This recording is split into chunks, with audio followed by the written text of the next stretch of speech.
Here we go. Day 3 of the Art of Being a Gracious Diva. This is a time-sensitive event. If you have not registered, I really, really want you to register. You can get the rest of this material for free. It is free. This gracious leadership. What I want, though, is just to be able to have the conversations that will actually move you forward, and that will take conversation. I will have to speak to you, and you will need to speak back, right? And so, what I want to do is to have our own little safe space for that. Okay. I love the internet. I love social media, and it's graduating its purpose, right? There's the nice traveling acquaintance happenings, but I'm really interested in a deeper connection, right? So day 3, the art of being a gracious diva, is about innovative leadership. And why is it so complicated? Why is it so complicated? And one of the things they've already spoken about during these 3 days is the difference for neurodivergence, for people who are creative thinkers, and for people who are really might be highly sensitive, that are actually picking up more information that is not seen and experienced by everybody. And so they're actually trying to filter through a lot of things without a lot of tools. So a lot of people are running that, and it's getting way better. There's more and more people who are understanding. We're understanding that we have some of our kind of quick resets, that we can really go to nature to quickly reset and be like grounded by putting our feet literally on the ground, on the earth with grass. That's one of the quickest resets you can do, not just for your mind and your body, but also for your spirit. It is very powerful. And they've shown how the healing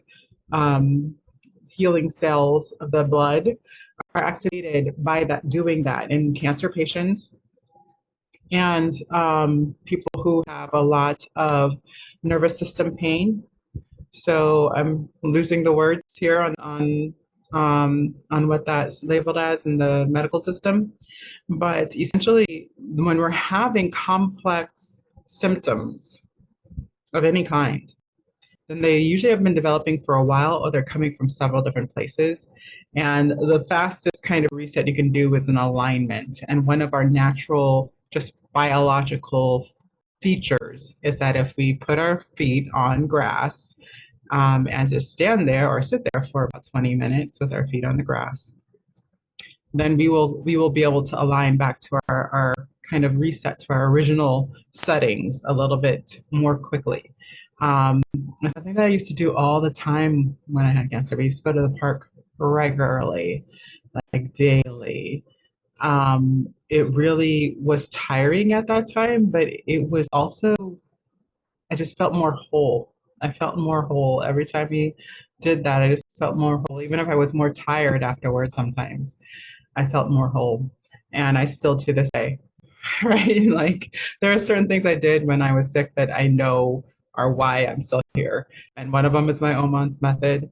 One is grounding, and some is emotional energy work. So some shadow work, but also just energy work of working with my energetic system daily. So that's a lot of what I like to pass on for people who, what happens is that we do so well, we function so well as a society. They don't think they don't think to label us with the labels so that we can get the special product and all things. And honestly, in a lot of ways, I'm kind of glad I missed that boat, right? I don't really wish I had taken Ritalin or anything like that when I was a kid.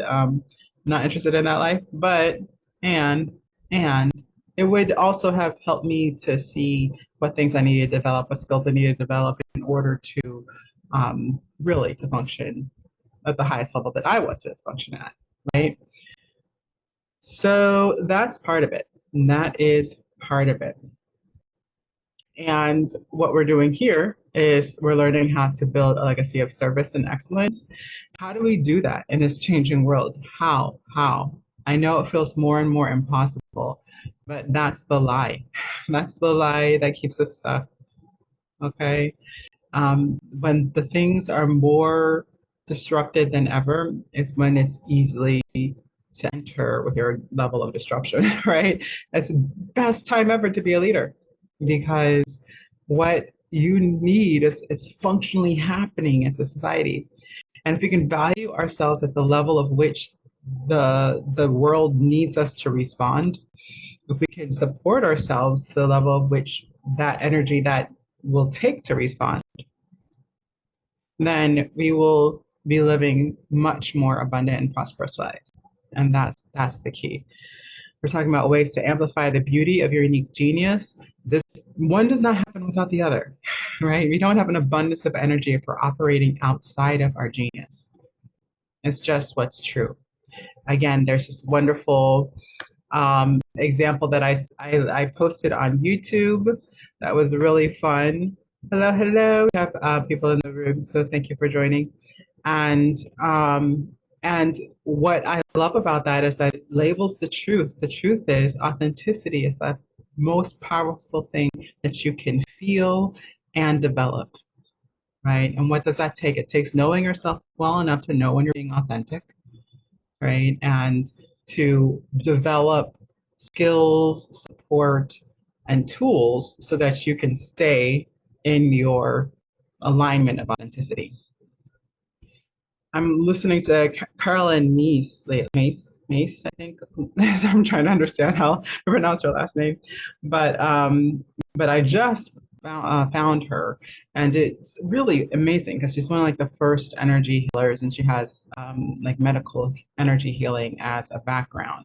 So if anybody is a Gaia geek like I am, you can find her on there, and she has this great set of videos, and it talks about how a lot of people need to be healed, but are afraid to be healed and have not acknowledged that they want. Well, they know they want to be healed. They want to feel better. That's obvious, right? But there's usually a reason for the wounding, right? And a lot of us call this like, trauma blaming and all that stuff. I don't think it's trauma blaming in that. This is really about an internal conversation you're having with yourself, right? I'm just speaking about what are the concepts that help us bring awareness to it. So either you know that for yourself or you don't. Either you can think about instances where you've used how you don't feel well or things that have happened to you as a reason that you can't move forward. And that's essentially what we're doing. That's why I got on this topic. Like the difficulties in society and in government are giving us more reasons not to do what we're meant to do. So it takes courage. It's always taken courage to say, like, no matter how much energy I don't have, no matter how much I think that I'm not enough, and whatever that means, whether that means that you don't feel well enough, you don't have enough money, you don't have enough support, all of these reasons, is that good enough for you not to be living the experience you're here to have, right? And that we just have to be really honest with ourselves if that is or is not true. And that's up for ourselves. That's something we have to talk to ourselves. We can't tell other people if it's true for them. But we can look inside ourselves and see, is it true for me?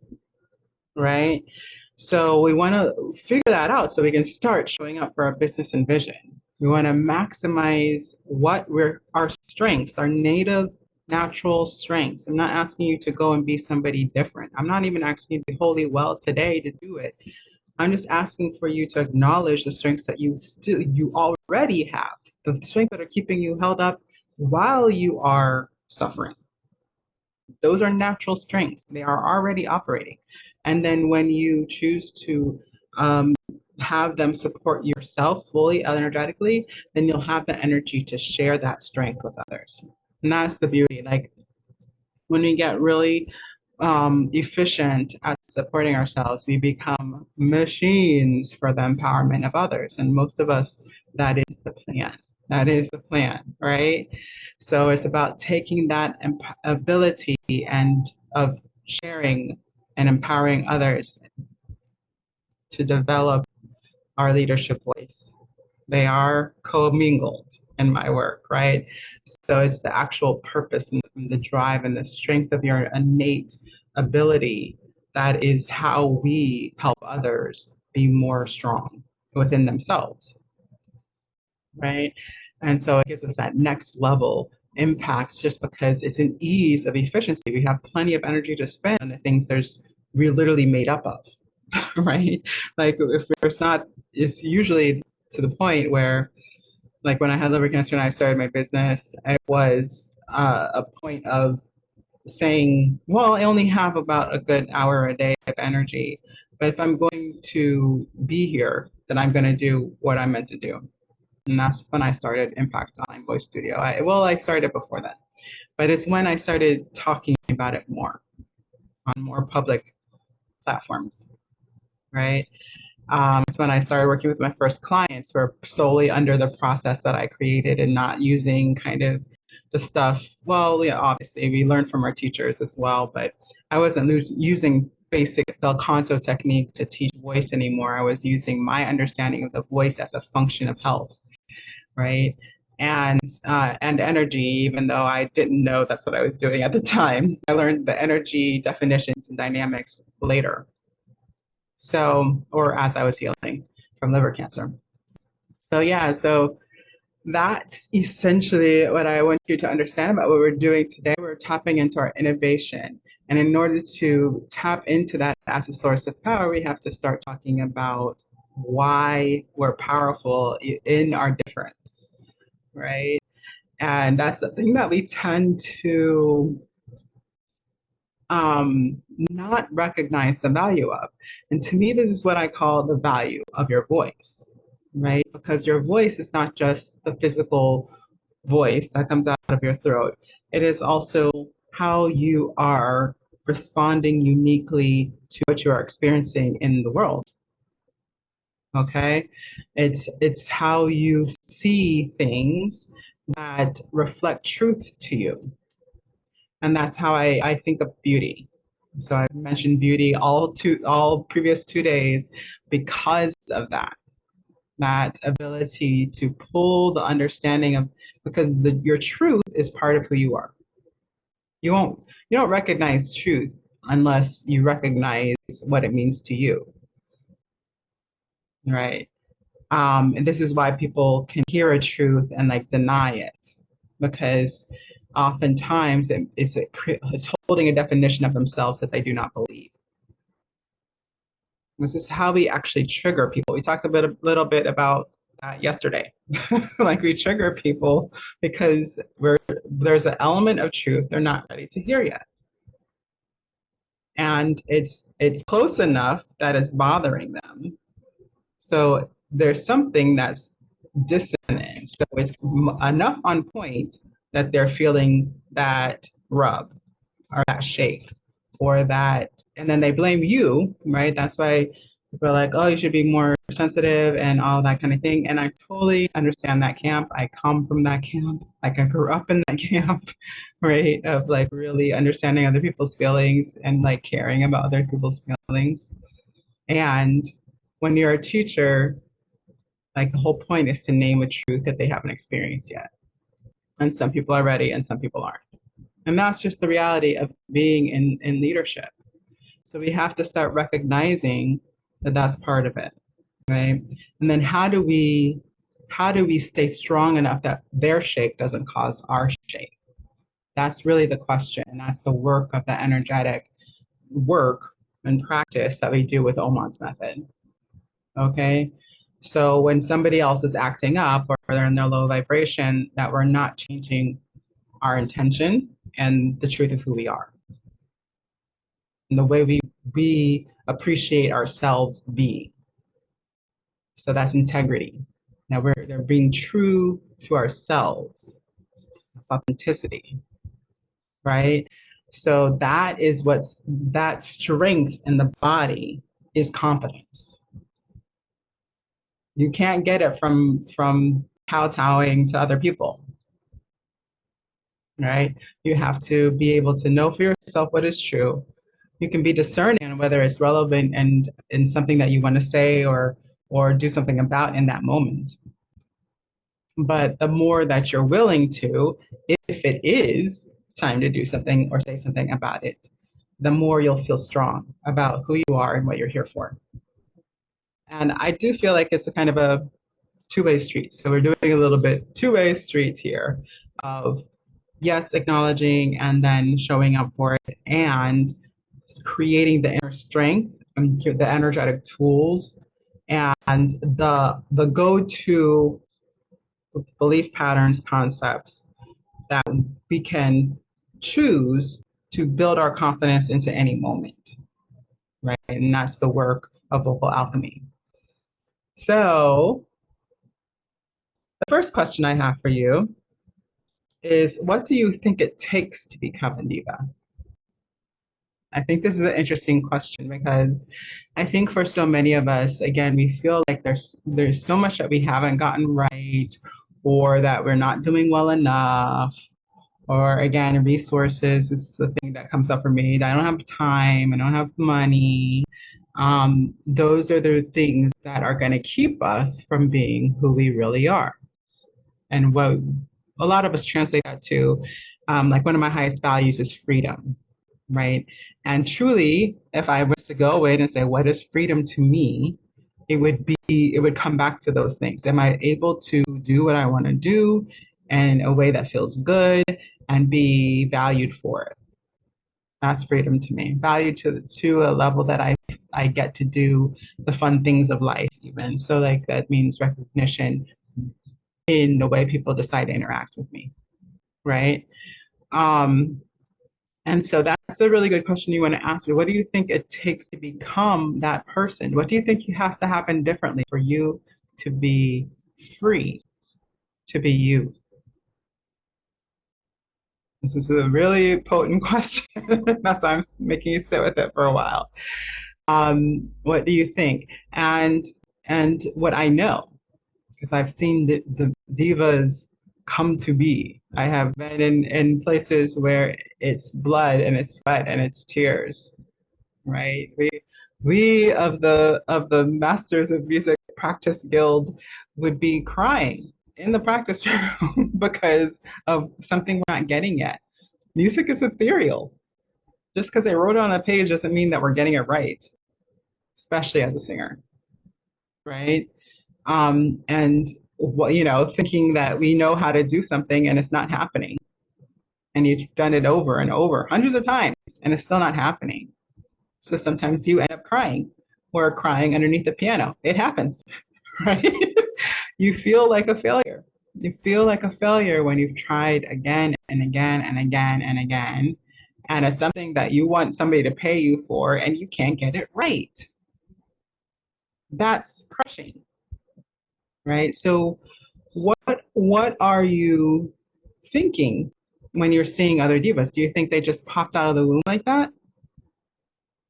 Right? They popped out of the room being perfect speakers and beautiful artists and wonderful translators and wonderful communicators and persuaders, and they just came out in this full diva of, I just sing like this. This is just the way that I have always done it.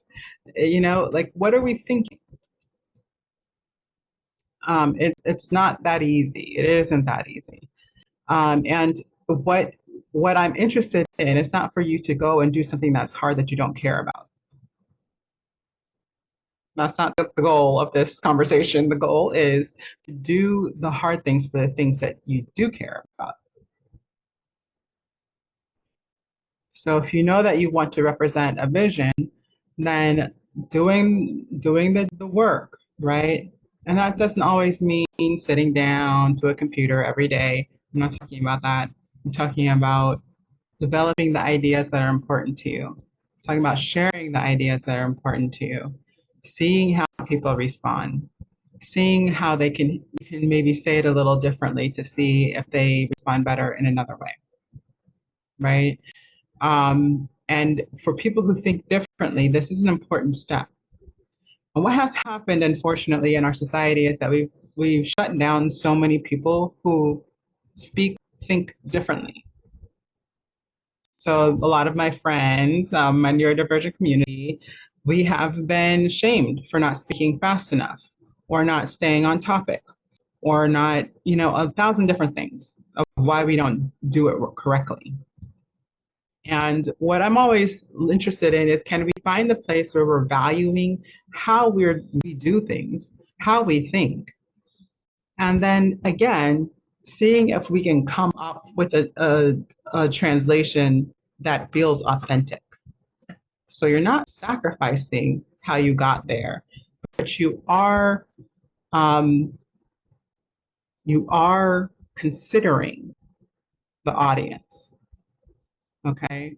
Who you want to be speaking to, not to general public. I mean, unless you want to be a Madonna. But even then, there has to be some point of artistry. There has to be some point. We talked about this on day one with when we talked about Gene Key 26, artfulness. There has to be you in there, even if it's generalized for the masses, right? This is how divas become divas. There's some version of them in there, but everybody can relate, right? And I think it's more important as a leader that you want to like have a segment of like I want these type of people to relate. Because the more you're specific you are, the more you can create something specifically for them that can help them in the way they're being, right? And so that's why I speak to the people I speak to. I know what it's like to have a creative mind and try to get a project done. It is not easy. It is not easy, right? But I'm willing to do that work because I know the message is important, right? What would you like to create with your voice? That is the second question. What would you like to create with your voice?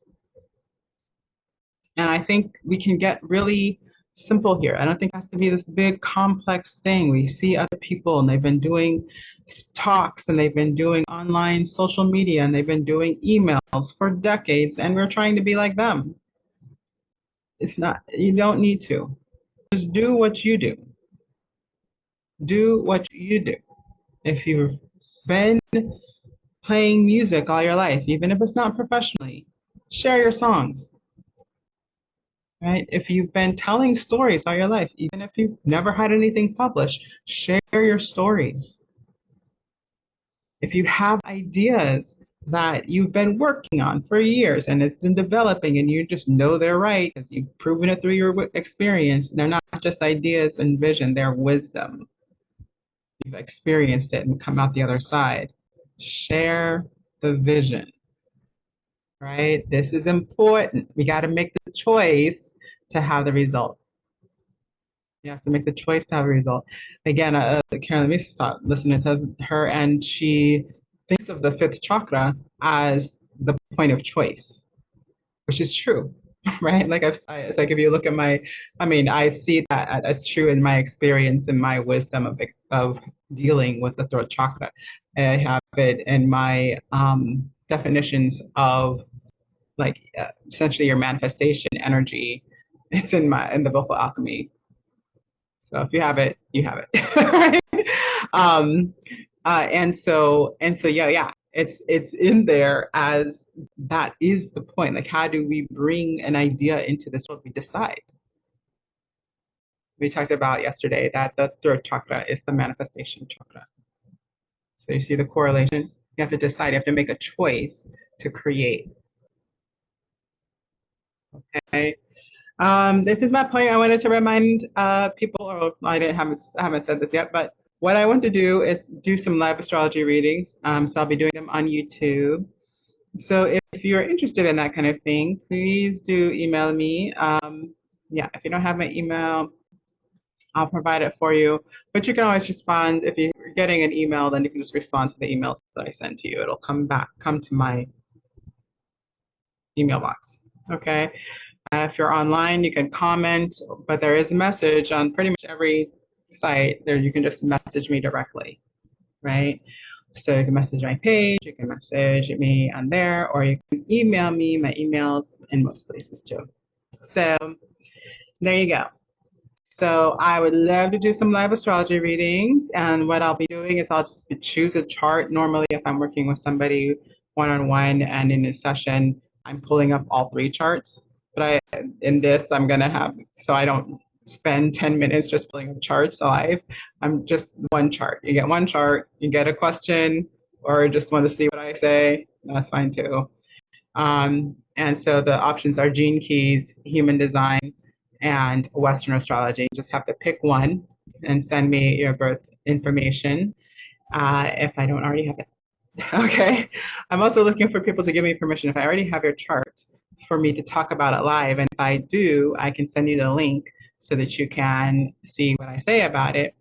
I do plan on sharing a little bit about what transits are doing. So, and how it'll affect your chart. And it's a big time. Okay. Jupiter just entered into Cancer. Most of my people in my community have some major aspect with the Cancer sign. Okay. If you don't, then you probably are interacting with somebody who does. This is just like chemistry. This is how life works. Okay. And so if you're looking for how do I find better, better attractors, right? When I find better people to be friends, partners, clients, that's very clear in pretty much every chart. So, how do I connect with those people? How do I speak? How do I share? And how do I show up in a way they see me so that we can decide whether we're going to be together, work together, all the things. That's our voice and identity. That is very clear on every chart. Right? So we can have that conversation if that's what you are looking for at this time. If you have any questions about the Vocal Alchemy Accelerator, that is the paid version of moving into the rest of my coursework. When you enter the Gracious Diva Leadership portal, it'll be there. It's available, right? As far as the first steps. Okay, but you don't. What I've situated is that you can start viewing the course in parts, and that's why it's very, very, very easy to just kind of start and commit to starting the practice, and then you can kind of decide how you want to move forward in the practice. I always prefer commitment though, so there's always a better price for committed persons who know that they want to complete the process with me. Okay. So we can always have that conversation, but that's what I'm leaving it as a conversation. Register for the event. You get access to the portal automatically as a registered member. And then if you want to do more work more on a more committed or more efficient, we can go faster when we have conversations and you want to do that together, then just schedule an appointment with me. It's right there at the next step of the registration. So it's available right there on the thank you page. So I hope to get to know you and see you there. If you didn't know, you can win a voice activation for pricing confidence session if you're commenting on the videos. That's another thing I want people to know. A little announcement break here. If you're commenting on the videos, then I can help you to move into anything. A voice activation essentially is getting you in alignment with the next thing you want to do and show up for, right? So if you want to charge a certain amount, if you want to show up confidently at a meeting or a presentation, if you want to have a conversation that is persuasive, like that is, and when I say persuasive, what I'm saying is that your ideas are so clear and so clearly translated and felt that they have what happens is that the possibility of them entering into a new framework, even if at first they did not agree with you, right? You know, we're all independent thinkers and you're not going to convince everybody, but there's more of a potential when we're clear and we're holding a field of I am confident that what I'm saying is true, right? Whether that, and it doesn't mean true for everyone, it's true for you. Okay, there's a deeper confidence when we can have that aligned to the truth of nature, the truth of the planet, the truth of the universe, the truth of the unity consciousness, right? That gets even stronger. But it can start with yours. It doesn't have to get complex. It doesn't have to get too complex too fast. So yay. So we have this amazing ability to allow our third chakra to help us to create the things that we want, better relationships, a better life, better outcomes as far as I don't like to direct it to totally to outcomes because of the what we spoke about yesterday. If we're only thinking about the goal, then we're missing the fun. And the fun is how we get the goal. This is the fun is how we win. We're winning if we're having fun. And we just have to believe that's true and trust that is true for us. And that's the hard part. That's why you have to do it as a practice. You have to start developing our belief by having the experience that proves the outcome, right? And that's why I think it's really great to do voice work, especially if you get into the more in depth, like even singing, because it gets more refined of the intention. The more refined the intention, the more clear we have to be, the more present we have to be. And then, especially if you're not a singer, right? Like if you're a natural singer, well, congratulations. But if not, like, but the truth of the matter is that if you're not, then this is actually the perfect practice because you have to what you're learning to do is to let go while things are changing and trusting that your intention is enough. So it's a practice of self-trust. So that's what I really like. I get a lot of fun out of. I get a lot of fun out of it. So, like, the goal here is again to be able to be confident every time we speak. We're really going to touch on what allows that to happen when we do days 4, 5, and 6. It's going to be powerful, powerful. So, and then kind of what happens when we make a choice that we don't believe in. Mhm. Like when we start questioning ourselves. Have you ever bought a course and you're just like, oh shit, why did I do that? Why did I do that? Or you thought you made a good decision, but you just never showed up for the course. Like it really felt like the right decision, but you just never showed up for the course. Well, that's usually because we're making choices based on what we think we should be doing. It's a symptom of not knowing ourselves well enough and also not trusting the unknown. So sometimes it is the right course and it's just not the right time. Right? Which means we never asked ourselves, is this a now thing? Are we looking? And that's why part of the work is time and space. You have to be present. Like, it's a good idea. Is it a good idea for now? It's a good idea for you. It might be a good idea for somebody else. It's a good idea for, right? And we're making decisions based on generalities that have nothing to do with us. So we have to get more specific on who we are, what we're here to do, what's important. And then all of a sudden it gets easier. It's like you might have a lot to do, but the priorities are clear. And you're not losing time to things that you don't really care about. Right? So um yeah. That's what we'll cover there on innovation. Our innovative diva, I've forgotten to tell you who the divas are. But our diva for yesterday was Aretha Franklin. And our diva for today is Jasmine Horn. She's an amazing jazz singer. Absolutely brilliant. I think first day is Katy Perry. It's like kind of this,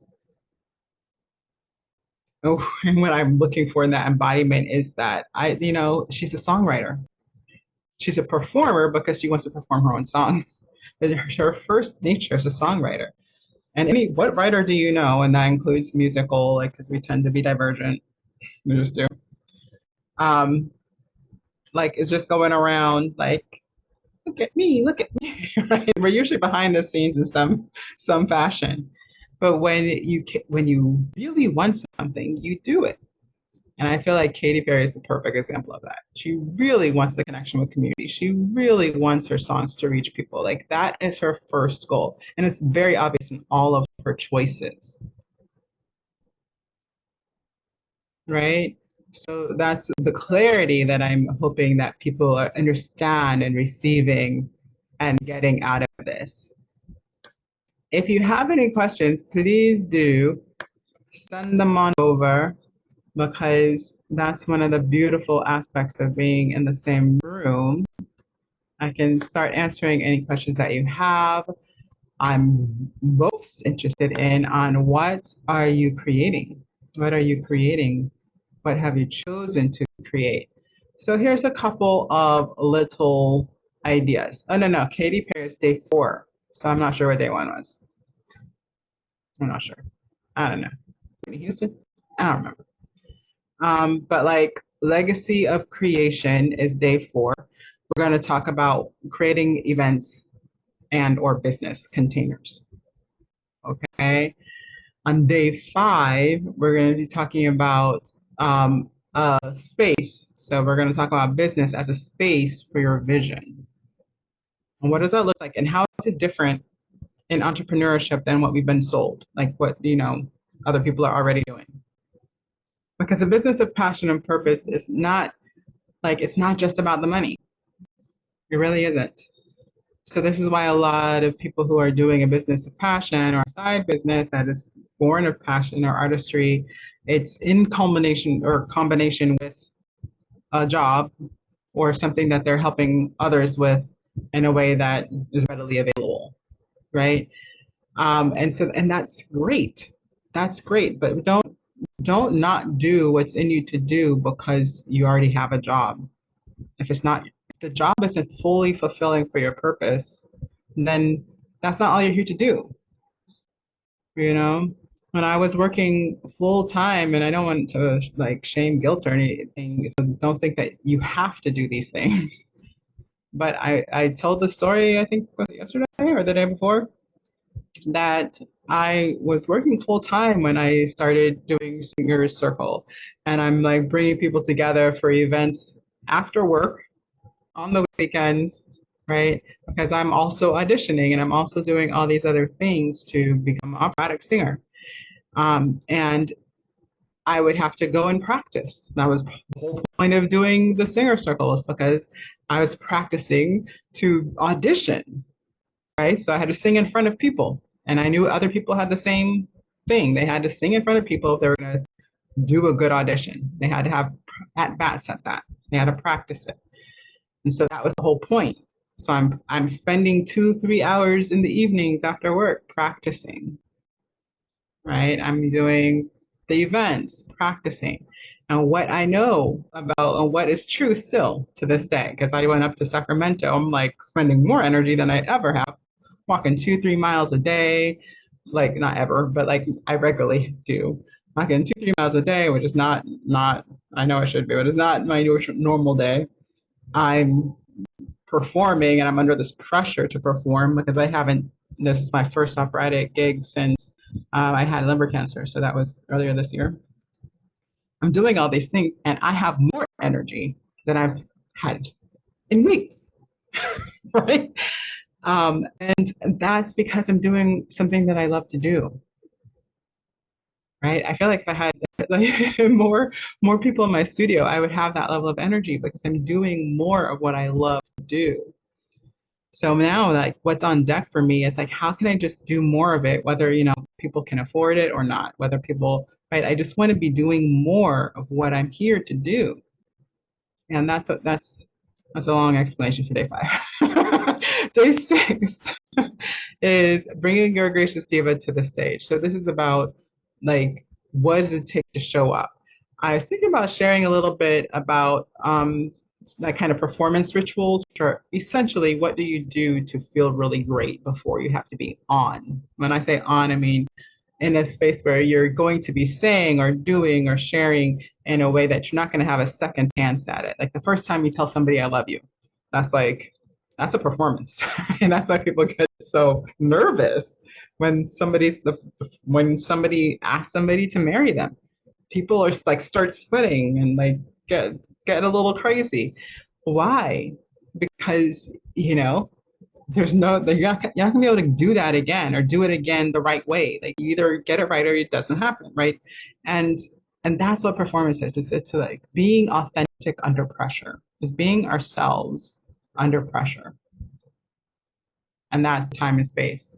Like that's why it's actually so it's a great healing to be able to do that, to keep creating events and what we are going to call establishing your portals and gracious leadership. And so I'm calling the space that we're housing the information in the Gracious Diva Leadership Portal, because that's what we're doing. We're creating portals to enter into authentic selves showing up in a specific time with power, right? And that is the practice. That is the work. That is the thing. So hopefully you're joining. So you're like, oh, this sounds brilliant. I want to do more of that. And you're ready to register. And here we go. Again, if you have any questions, put them in the chat. I have one more thing that I want to share. Oh, what did I do? I moved the page. Anybody else just have like tabs up just in case you need them, and then you get mad at yourself for like closing the one tab that you actually need.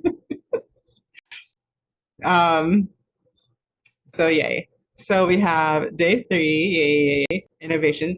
So I've just been going over kind of my notes on what I share in the course. I'm literally sharing the concepts of the course with you during the series. And there might not be as cohesive as they'll be when you get behind the scenes, but they are what works. They are what works. Okay. So part of this innovation identity is really valuing the unique qualities of our voice. Oh yes. So the question that I have online with our picture for the day, the picture for the day is the George Bernard Shaw quote that we are not here to find ourselves. We are here to create ourselves. Preach. Okay. All right. So in that quote at the top, I ask, what kind of weird are you ready to share with the world? Because you're weird, you're unique genius. What makes you different? There's a reason. Like, you're built differently for a reason. So how are you allowing that to be seen? Because there's really not a better way to stand out. And people might understand you better if they understood how you are different. Are you telling them? This is something that's really great for job and vast advancement. Are you telling people what makes you different? What makes you different? And not necessarily better, but different, because we all have a place, right? We all have a function. We can all do a level. We can be, what do I call it, competent, right? We can achieve a level of competency, but there's something different about you that makes you more apt at part of how you show up at work in ways that other people cannot do. They just don't have that level of weirdness, right? And what we call that in Gene Keys is your unique genius. So, because a genius is something that you may not notice yet as a genius because you're only seeing it from the perspective of the shadow. When that happens, you're thinking, who would want this difference? Who would want to be this weird? That's usually the thought process. So we got to turn that around. There's a reason. Choose to honor it, choose to value it. And that's the choice. That's the throat chakra at work. So I'm going to choose to value your difference. Okay. So there's also the identity of what helps us to share what we find valuable. Right? Are we thinking of leadership as something that only jerk offs do and they just feel like they got to be really loud and like make more money? Right? Then we're not attracted to being a leader, or we don't see ourselves as that. So we don't see ourselves as a leader. If that's your truth or the definition of like leadership, then no wonder we're not stepping in to leadership. Right? So what you want to find is the identity that is closer to your truth. So get your weird in there and decide, right? Like what is a leader? Somebody who's like ready to go first. And you and a lot of people are like, oh, I don't know if I'm ready. I have to wait. I've got to think about that. I must tune in. I must see if my intuition says about being ready. Honey, you already made the choice. Why? Because whatever you're contemplating being a leader and you've already experimented with at some level, shape, or form. Otherwise, you wouldn't care about it. You wouldn't have a passion for it. You wouldn't be thinking about sharing it with others. There's something about it that you've already gone first to find out that you want to share with others. So really, you just have to accept the assignment. We're going to talk about that a little bit more in the portal, 4, 5, and 6. That's going to be fun. So the dream is not worth the effort. This is something that as somebody who's has a history of procrastination, I can feel for you. I feel you, right? That's where a lot of people leave it, right? It's not worth the effort. Oh my God, I work all day. I deserve just to rest. I don't need a dream. I get it. I get it. And your body would beg to differ. Your body would beg to differ. If you're that tired, it's not just because you're working all day, it's because you're not doing anything that feeds your energy. And that's your purpose. Okay? So what we're doing here is really supporting our difference. So we're learning more about it, and then we're allowing it to serve in the way that it can. We're not trying to make it something different to be of service. I'm not trying to become like such a high intellectual, well organized academic mind in order to share what I love. That's just not worth it to me, right? What I'm here to do, like I am different. Like I have these circular thoughts because I think in truth of process. And the truth of process is creation. It's cycles. So no wonder especially we're tapped into spirit and source. You're speaking in circles. Now, what's good about that? And how can you allow it to serve? For me, it's like I don't have to be afraid of sharing information, right? Because I know there's like kind of points and tactics that I'm going to use to help you get there. But it's just easier for me to talk about because I can keep helping you understand how these things are tied together, right? Um, that you're not going to be satisfied if you're not successful. That's an idea that comes up for people because they're like, well, I'm not going to pour my energy, my life source into something that's not successful. And so that's again a redefinition. We have to redefine what success is. Again, that's something that we do with vocal alchemy as a full module. But what we can know about that very easily is that, well, what's success to you? Like, what it mean, and what is it? A lot of times, what we figure as success tends to go to money, recognition, those kinds of things. And while I am very much on board for those things, I definitely want to be recognized. I definitely want money. So won't confuse the situation. um, like what I know for sure is that those are external outputs. The results of the things that I get to do every day. So what I have to redefine is like, well, actually success is if I can help somebody. Like that's the whole point of me sharing what I feel is my wisdom so I can help somebody. So did I help somebody today? Then I've been successful. Did I try to help somebody today? Sometimes that has to go there because sometimes the numbers are slim, right? Did I try to help somebody today? Right? Did I make myself available? Was I nice to somebody today? And I'm not always available, right? I don't always make myself available, but I it's something that I do take into account. When's the last time, right? And I just went out just to see how somebody was doing. It's something that I think about. I'm an introvert. I gotta think about these things. It's not natural. Right? It doesn't come naturally.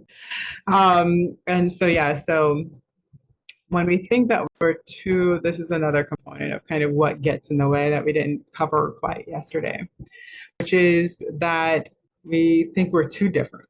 Like we're too weird that anybody would ever need us, want us, find us helpful. Right? And I get it. Again, I've had these experiences personally, for years and years and years and years and years. So much the first part of my life, first half of my life was this. And I'm telling you that's not true. It's a lie that we buy into by what makes you popular in high school, right? And what we know is that that does not determine the success of anybody. There's like the most unpopular people in high school tend to be like very successful, right? And if not very successful, like have lives that have integrity, that are they end up with loving partners and they end up with a family and all this kind of stuff. It depends on what you think of as versions of success metrics again, but they tend to have the experiences they were looking for. And that's just kind of the nature of the beast. It's the nature of the beast. Faster, louder. It's the first seen, it's the first heard. And sustainably, what lasts the longest, what goes the furthest is like integrity, alignment, truth, beauty. Those are the things that move through the seasons and the changes and will live on to the next season. They stay. That's what we want to build on, right?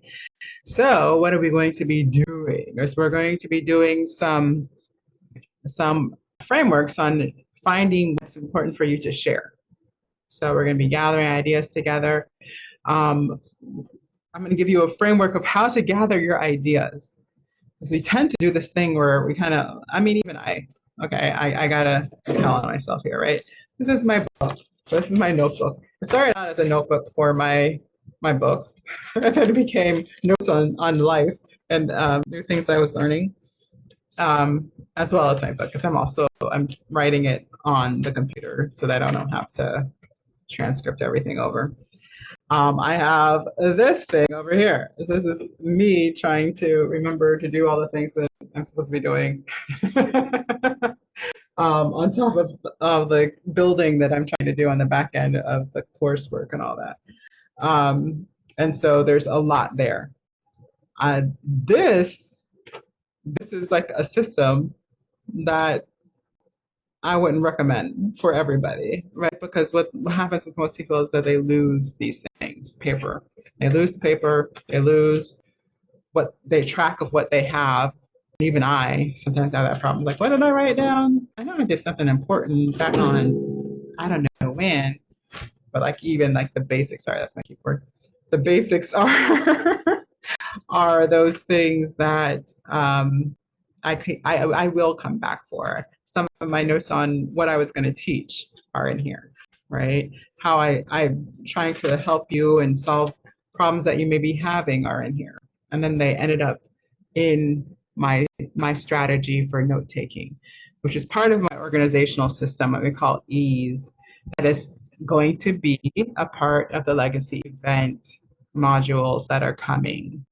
So what I've done is I've created like a kind of a mastery course. And what I have decided is instead of making it like a $10,000, $15,000 course, that would, it's what normally you would see in the market, is that I'm going to make it available as people work through the material. So it's not going to be a separate thing. It's going to be something in addition that people will receive as they work through the material. So it's kind of the framework that allows us to become more adept at supporting ourselves and completing personal projects, and then more adept. So this is like the leadership ability through being a creatrix. Being a creatrix allows you to do personal projects, whether that's just for you and your pleasure, or whether it's something that you're sharing, is kind of what we're deciding when we're creating the experience. And then the next level is that you know for sure they're going to share it with at least one other person or a group of people, like a class or like a concert or like an event. And then the third level is that you're actually combining experiences, you're combining your teachings, you're combining experiences like maybe art or music, you're combining how it's supporting people. So maybe it's in a live event or a location-based event where you're helping people in a hospital or you're helping people, right? Like it can be a lot of different things, which is why I didn't want to like say, I'm going to help you make webinars. But a webinar can be a really essential structural component for a legacy event. So this is the first time I'm trying to explain that. So if you understand that, yay, I'm glad. If you have any questions about what I'm saying, if you need more clarification on what I mean by those things, please let me know because that is what we're here for. So I want us to also have the understanding that this is part of being an innovator. Your leadership is needed, right? And your truth is needed. This is why we need to hear the weird. We have to hear what's weird or different about you to understand how, like, why is this truth so evident to you? Because if it was as evident to other people, it would be our truth already. That's what makes you the leader, right? What makes it beautiful to you? Those are the things we want to start understand that this is what we want to hear. This is your audience wants to hear. Now, one of the quotes that I shared was start where you are, use what you have, do what you can. I think this is a very important quote because I feel like in the world of firsts, the first world problem world, we really make things harder than they have to be. You know, my husband's hung up on a mixer because we're trying to do a dual podcast. And so it would make it more professional and cleaner to have a mixer. And we don't need it. It's a nice to have, but we don't need it to get started, right? We don't, there's certain things that we're making a bigger deal than we have to.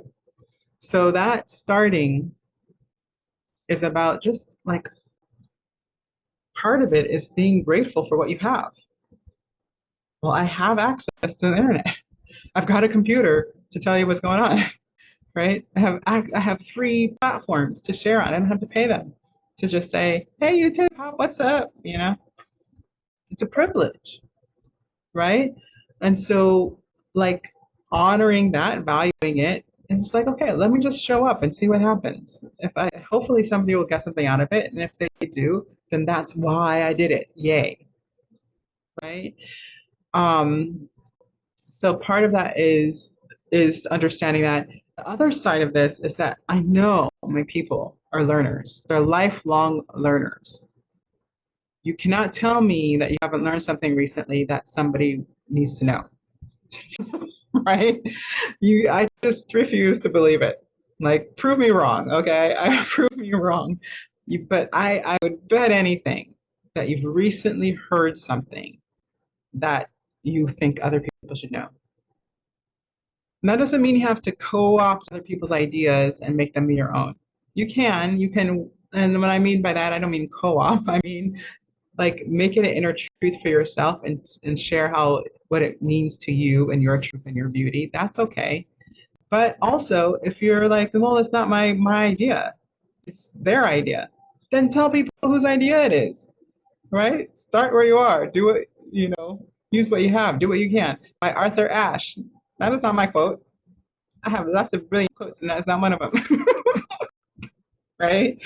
The George Bernard Shaw quote: "Share where you get your information." I think that's really, I don't know why people don't, because the reality is, if they're in your house, they're there for a reason. They want to hear from you, right?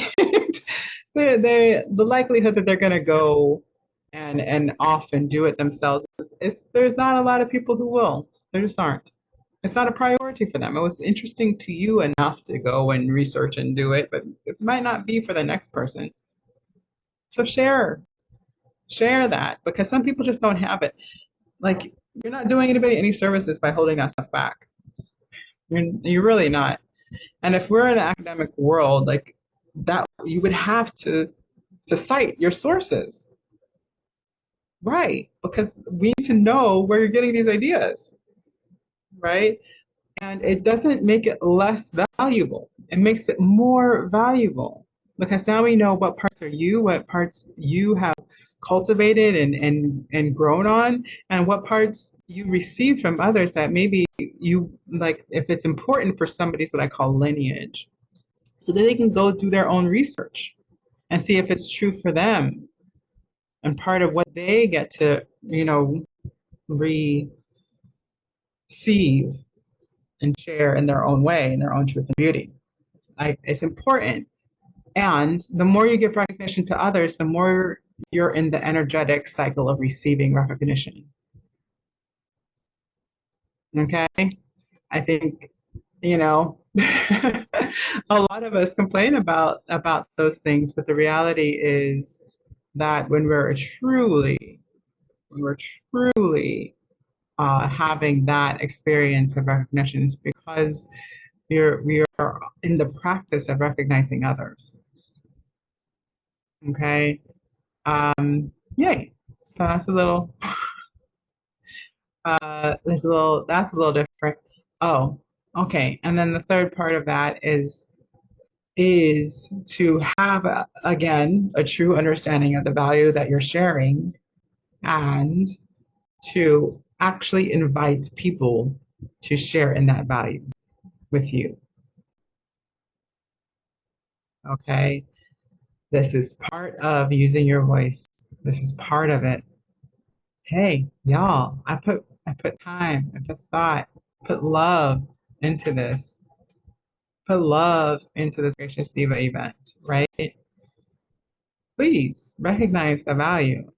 At minimum, like share what is happening for you and how it's working for you.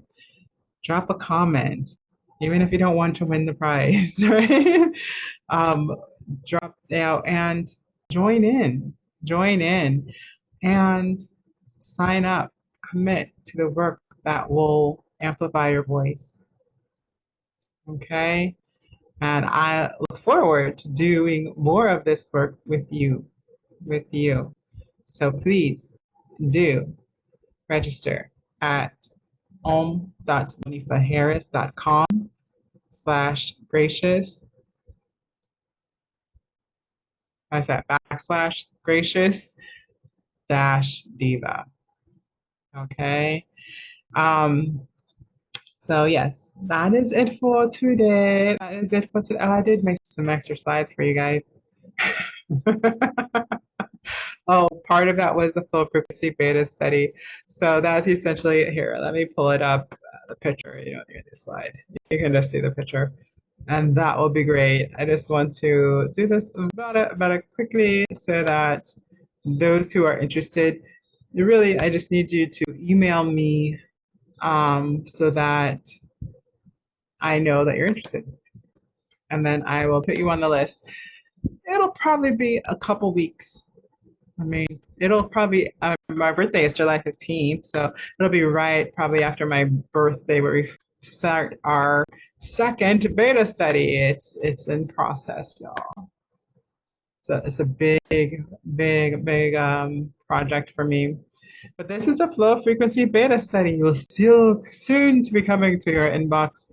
But this is a quick overview. It's essentially a way of tracking data. So we're using HRV, which you only need a heart monitor that goes with you. So they're around $20. And they're straps. So they're kind of you've seen them when there's the what I call it, the French. Somebody told me and I forgot. But essentially, when the bicyclists are competing, they always have them on because it's telling them how much energy they have for the rest of the race, and because it's a cardio heavy, what I call it, sport, then this is kind of what they're experiencing in real time, right? It's interesting because there's not a lot of things that track parasympathetic and sympathetic nervous response. And what's different about my work, different than I would say, like body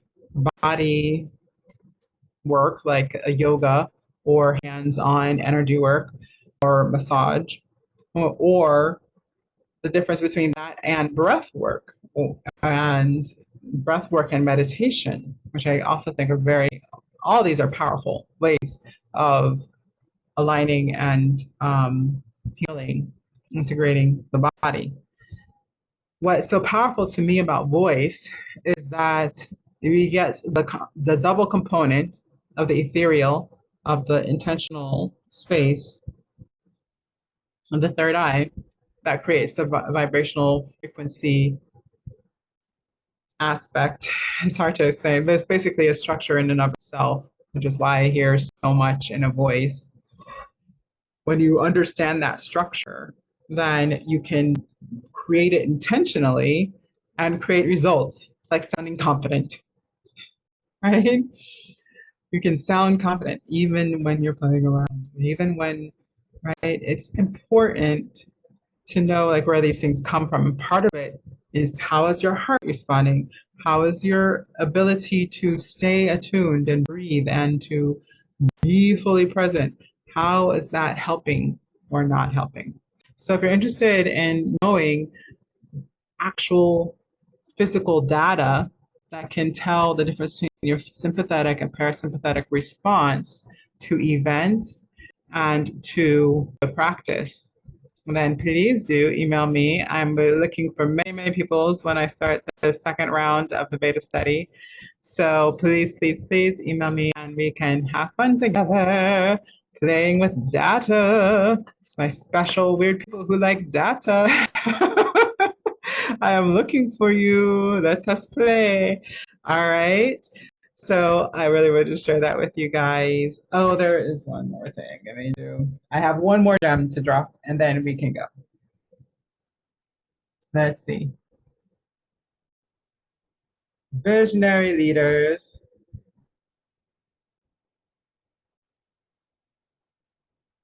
Oh, we did talk about that. So that's the piece that I wanted to make sure that I got to you is about being able to create on different levels.